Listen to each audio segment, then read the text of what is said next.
जब भी हम वर्ल्ड वॉर के बारे में सुनते हैं तो ज्यादातर लोगों के दिमाग में यूरोप, जर्मनी, हिटलर या ब्रिटेन की तस्वीर आती है। लेकिन एक बहुत बड़ा सच है जो अक्सर हिस्ट्री बुक्स में मेंशन ही नहीं किया जाता, और वो है इंडिया के सोल्जर्स का कंट्रीब्यूशन। सोचिए, उस समय हमारा देश खुद फ्री नहीं था, हम ब्रिटिश रूल के अंडर थे, लेकिन फिर भी ब्रिटिश इंडियन आर्मी के नाम पर लाखों भारतीय सिपाही दोनों वर्ल्ड वॉर्स में लड़ने गए। वर्ल्ड वॉर 1 में करीब 13 लाख इंडियन सोल्जर्स दुनिया के सबसे बड़े युद्ध में कूद पड़े। इनमें से लगभग 74,000 घर ही नहीं लौट पाए। फिर आया वर्ल्ड वॉर 2, और इस बार तो और भी बड़ा स्केल था। 25 लाख से ज्यादा भारतीय सिपाही नॉर्थ अफ्रीका से लेकर बर्मा तक, यूरोप से लेकर पैसिफिक फ्रंट तक, हर जगह इंडियन सोल्जर्स ने अपना साहस और बलिदान दिखाया। लेकिन अफसोस ये है कि जब हम स्कूल की हिस्ट्री पढ़ते हैं तो इनका नाम बस 1-2 लाइन में खत्म कर दिया जाता है। उनकी कहानियां, उनका दर्द, उनका सैक्रिफाइस, सब कुछ पीछे छूट जाता है। और सिर्फ ब्रिटिश इंडियन आर्मी ही नहीं, नेताजी सुभाष चंद्र बोस की इंडियन नेशनल आर्मी ने भी वर्ल्ड वॉर 2 के दौरान आजादी की लड़ाई को नई दिशा दी। यहां तक कि रानी झांसी रेजिमेंट की वुमेन सोल्जर्स ने साबित किया कि वीरता सिर्फ मर्दों की मोनोपोली नहीं है। तो ये वीडियो सिर्फ एक लेक्चर नहीं, बल्कि एक कोशिश है उन फॉरगॉटन स्टोरीज को सामने लाने की, ताकि हम समझ सकें कि कैसे दोनों वर्ल्ड वॉर्स ने भारत को बदल कर रख दिया और कैसे उन गुमनाम सैनिकों का खून हमारी आजादी की नींव बना। 1914 यूरोप में एक ऐसी आग लगी जिसने पूरे वर्ल्ड को अपनी चपेट में ले लिया। जर्मनी, ब्रिटेन, फ्रांस, रूस, सब बड़े पावर्स इस लड़ाई में उतर गए। ब्रिटिश एम्पायर का हिस्सा होने के नाते इंडिया ऑटोमेटिकली इस वॉर का हिस्सा बन गया। उस वक्त इंडिया अभी भी फ्री नहीं था, लेकिन ब्रिटिश रूलर्स ने बिना ज्यादा सोचे समझे लाखों इंडियन सोल्जर्स को रिक्रूट किया और उन्हें यूरोप, मिडिल ईस्ट और अफ्रीका भेज दिया। सोचो जरा, जो सिपाही अपने गांव से बाहर भी नहीं गए थे, उन्हें अचानक फ्रांस की ठंडी ट्रेंचेस और इराक की जलती रेत में लड़ना पड़ा। कुल मिलाकर लगभग 13 लाख इंडियन सोल्जर्स ने वर्ल्ड वॉर 1 में पार्टिसिपेट किया। फ्रांस और बेल्जियम के बैटलफील्ड पार उन्होंने जर्मन आर्मी के खिलाफ लड़ाई लड़ी। मेसोपोटामिया, आज का इराक में ऑटोमन एम्पायर के खिलाफ लड़े। ईस्ट अफ्रीका में भी इंडियन रेजिमेंट्स भेजे गए। उनका साहस इतना बड़ा था कि कई इंडियन सोल्जर्स को उस वक्त ब्रिटेन का सबसे बड़ा मिलिट्री अवार्ड विक्टोरिया क्रॉस दिया गया। लेकिन इन सब के बीच बहुत बड़ा नुकसान भी हुआ। लगभग 74,000 इंडियन सोल्जर्स वापस घर लौट ही नहीं पाए। जो लौटे भी वो शारीरिक और मानसिक दोनों तरह से घायल थे। वर्ल्ड वॉर 1 1918 में खत्म हुआ। पूरी दुनिया को लगा था कि अब शांति आ जाएगी, लेकिन हकीकत ये थी कि इसी दौर में दूसरे बड़े युद्ध के बीज बो दिए गए थे। भारत के लिए यह समय और भी कठिन था। सोचिए, 13 लाख भारतीय सैनिकों को ब्रिटिश ने युद्ध में भेजा, 74,000 से ज्यादा ने अपनी जान दे दी। लेकिन इस बलिदान के बदले भारत को क्या मिला? न आजादी, न बराबरी के हक, उल्टा और भी ज्यादा एक्सप्लॉयटेशन। 1919 में आया जलियनवाला बाग मैसेकर, जब जनरल डायर ने सैकड़ों निहत्थे भारतीयों पर गोलियां चलवाईं। इस घटना ने साफ कर दिया कि ब्रिटिश सरकार को भारतीयों की जान की कोई कीमत नहीं है। इसी समय महात्मा गांधी ने नॉन कूनम्प्रेशन मूवमेंट शुरू किया। दूसरी तरफ कई नौजवानों ने हथियार उठाने का रास्ता चुना। भगत सिंह, चंद्रशेखर आजाद, राजगुरु, बिस्मिल जैसे रेवोल्यूशनरी लीडर्स सामने आए। इधर ब्रिटिश इंडियन आर्मी का भी आकार बढ़ता जा रहा था। ब्रिटिश को पता था कि आने वाले वक्त में उन्हें फिर से सोल्जर्स की जरूरत पड़ेगी, इसलिए रिक्रूटमेंट जारी रहा और ट्रेनिंग मॉडर्न होती गई। इस बीच दुनिया के दूसरे हिस्सों में भी हालात बिगड़ रहे थे। जर्मनी में हिटलर का उदय, इटली में मुसोलिनी की फैशिस्ट गवर्नमेंट और जापान का एशिया में एग्रेसिव एक्सपेंशन। ये सारी डेवलपमेंट सीधा सीधा इस ओर इशारा कर रही थी कि एक और वर्ल्ड वॉर बहुत करीब है। भारत के लिए यह दौर दोहरी लड़ाई का था। एक तरफ ब्रिटिश के लिए लड़ने की मजबूरी, दूसरी तरफ अपनी खुद की आजादी के लिए संघर्ष, यानी सोल्जर्स की जिंदगी और पॉलिटिक्स। दोनों ही मोर्चों पर भारत उथल पुथल में था। 1939 यूरोप में फिर से आग लग चुकी थी। जर्मनी ने पोलैंड पर हमला किया और देखते ही देखते पूरा यूरोप युद्ध की चपेट में आ गया। ब्रिटेन ने जर्मनी के खिलाफ वॉर डिक्लेयर किया और ब्रिटिश एम्पायर का हिस्सा होने की वजह से इंडिया भी अपने आप इस युद्ध में शामिल हो गया। लेकिन फर्क ये था कि इस बार स्केल कहीं ज्यादा बड़ा था।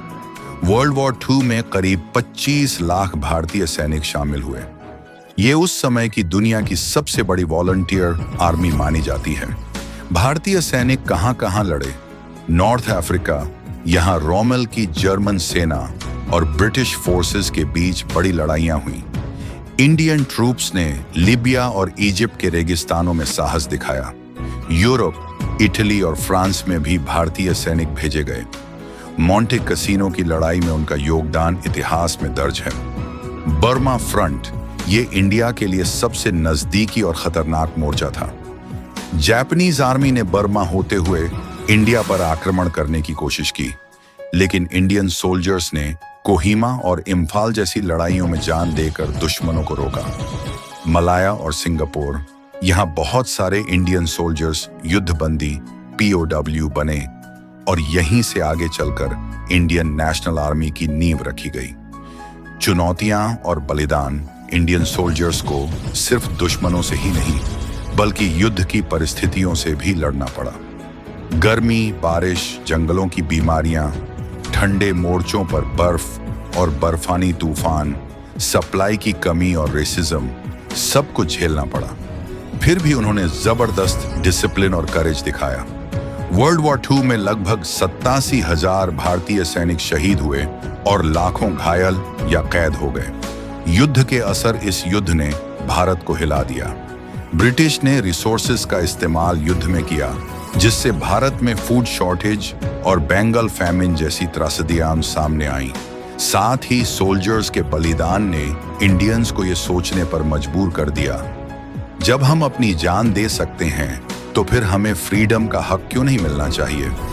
वर्ल्ड वॉर II के दौरान ही नेताजी सुभाष चंद्र बोस ने इंडियन नेशनल आर्मी को मजबूत किया, जिसने भारत की आजादी की लड़ाई को नई दिशा दी। इसकी डिटेल हम वीडियो के आगे और क्लियरली डिस्कस करेंगे। संक्षेप में, वर्ल्ड वॉर II सिर्फ एक ग्लोबल कॉन्फ्लिक्ट नहीं था, यह भारत के इतिहास का भी टर्निंग पॉइंट साबित हुआ, क्योंकि लाखों भारतीय सैनिकों का खून इस जंग में बहा और उसी खून ने आजादी की मांग को अनस्टॉपेबल बना दिया। वर्ल्ड वॉर II के दौरान एक और चैप्टर शुरू हुआ जो आज भी मिलियंस ऑफ इंडियंस के लिए इंस्पिरेशन है। यह चैप्टर है नेताजी सुभाष चंद्र बोस और उनकी इंडियन नेशनल आर्मी यानी INA का। जब ब्रिटिश इंडियन आर्मी के हजारों सोल्जर्स जापान के हाथों POW, प्रिजन ऑफ वॉर बने, तो वहीं से INA की शुरुआत हुई। सुभाष चंद्र बोस ने यह विजन रखा कि अगर इंडियंस ब्रिटिश के लिए लड़ सकते हैं तो क्यों न अपनी आजादी के लिए भी हथियार उठाए। 1942 में सिंगापुर और बर्मा में इंडियन सोल्जर्स से मिलकर INA बनी। नेताजी बोस ने आजाद हिंद सरकार का ऐलान किया और INA को आजादी की लड़ाई का सैनिक चेहरा बना दिया। रानी झांसी रेजिमेंट नेताजी का एक और क्रांतिकारी कदम था, विमेन को भी सेना में शामिल करना। कैप्टन लक्ष्मी सहगल की लीडरशिप में बनी रानी झांसी रेजिमेंट ने साबित कर दिया कि देशभक्ति और करेज जेंडर नहीं देखता। कैंपेन्स और स्ट्रगल्स INA ने बर्मा और नॉर्थ ईस्ट इंडिया तक कैंपेन्स चलाए। कोहिमा और इम्फाल की लड़ाइयों में INA और जापानीज आर्मी ने ब्रिटिश को चैलेंज किया। हालांकि रिसोर्सेज और मॉडर्न वेपन्स की कमी की वजह से INA को जीत नहीं मिली, लेकिन सोल्जर्स ने अनबिलीवेबल ब्रेवरी दिखाई। आजादी की लड़ाई पर असर INA ने सीधे सीधे ब्रिटिश को मिलिट्री लेवल पर हिला दिया, लेकिन सबसे बड़ा असर पॉलिटिकल और इमोशनल था। जब INA के ऑफिसर्स शाह नवाज खान, प्रेम सहगल और गुरबख्श ढिल्लों के ट्रायल्स रेड फोर्ट में शुरू हुए, तो पूरे देश में ह्यूज प्रोटेस्ट हुए। गांधी से लेकर नेहरू और यहां तक कि कांग्रेस और मुस्लिम लीग सब आईएनए के सपोर्ट में आ गए। आईएनए ने पूरे इंडिया को यह मैसेज दिया कि फ्रीडम सिर्फ पिटीशन से नहीं, बलिदान और स्ट्रगल से मिलती है। नेताजी की लेगेसी सुभाष चंद्र बोस का फेमस स्लोगन तुम मुझे खून दो, मैं तुम्हें आजादी दूंगा, आज भी हर भारतीय के दिल में गूंजता है। नेताजी और आईएनए शायद मिलिट्री विक्ट्री हासिल नहीं कर पाए, लेकिन उन्होंने ब्रिटिश राज की नींव हिला दी। ब्रिटिश रूलर्स को साफ समझ आ गया था कि अब इंडियन आर्मी उनके कंट्रोल में लंबे समय तक नहीं रहेगी, और इसी वजह से वर्ल्ड वॉर II के बाद आजादी की मांग अनस्टॉपेबल हो गई। दोनों वर्ल्ड वॉर्स ने इंडिया को ऐसे बदल दिया जैसे शायद और कोई घटना नहीं बदल पाई। मिलियंस ऑफ सोल्जर्स बैटलफील्ड में लड़े, हजारों ने अपनी जान दी और पूरे देश ने फैमिन, महंगाई और एक्सप्लॉयटेशन झेला। सबसे बड़ा असर ये हुआ कि इंडियन जनता को ये एहसास हो गया, अगर हम दुनिया की लड़ाई में इतना कंट्रीब्यूट कर सकते हैं तो हमें फ्रीडम भी मिलनी चाहिए। वर्ल्ड वॉर II के बाद INA trials, quit India movement और लोगों का प्रेशर इतना स्ट्रांग हो गया कि ब्रिटिश एम्पायर को पीछे हटना पड़ा। ब्रिटिश एम्पायर कमजोर हुआ, इकोनॉमी टूट चुकी थी और उनके लिए इंडिया पर राज करना ऑलमोस्ट इम्पॉसिबल हो गया। यही कारण है कि सिर्फ कुछ साल बाद 1947 में इंडिया फाइनली इंडिपेंडेंट हो गया। फाइनल कंक्लूजन, वर्ल्ड वॉर्स सिर्फ ग्लोबल कॉन्फ्लिक्ट्स नहीं थे, ये भारत के इतिहास में टर्निंग पॉइंट थे। इंडियन सोल्जर्स का सैक्रिफाइस, जनता का स्ट्रगल और लीडर्स की विजन, सब ने मिलकर आजादी की नींव रखी। आज जब हम हिस्ट्री की तरफ देखते हैं तो ये याद रखना जरूरी है कि हमारी इंडिपेंडेंस सिर्फ गांधी, नेहरू या नेताजी की वजह से नहीं, बल्कि उन लाखों अननोन सोल्जर्स की वजह से भी पॉसिबल हुई, जिन्होंने वर्ल्ड वॉर की बैटलफील्ड पर अपना खून बहाकर आजादी की रोशनी को करीब ला दिया। तो दोस्तों, ये थी कहानी विश्व युद्ध और उनमें शामिल भारतीय सैनिकों की। आपको ये वीडियो कैसा लगा?